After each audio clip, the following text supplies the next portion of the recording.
Olá, sou o Pedro Pinto, sou QA Engineer na Affinity e hoje venho-vos falar sobre umas dicas sobre a área de QA. A primeira dica que vos venho dar é serem muito curiosos e proativos. Estes dois soft skills ajudam-vos a estar sempre a aprender e também ao mesmo tempo ajudam-vos a conhecer melhor o produto. A segunda dica é conhecerem alguma linguagem de programação. Apesar dos testes manuais serem muito importantes, terem conhecimento de automação ajuda-vos a estar em constante evolução nesta área.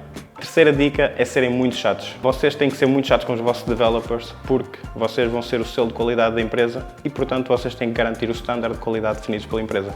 A quarta dica é a mais chata de todas e é a documentação. Vocês têm que documentar tudo que seja relevante para depois, mais tarde, quer sejam vocês ou outras pessoas mais novas, possam reaproveitar aquilo outra vez. A quinta dica é gostarem do produto que estão a trabalhar e, sobretudo, quererem explorá-lo ao máximo. Porque, às vezes, é nestes testes exploratórios que se descobrem a maior parte dos bugs. A sexta dica, e se calhar a mais importante, é a comunicação.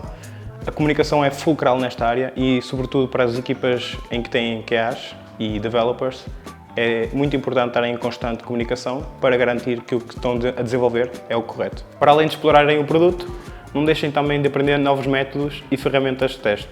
Esta área está em constante desenvolvimento, portanto, estarmos sempre a par sobre isto é muito importante. Se quiserem saber mais dicas, visitem o blog e vejam o meu artigo.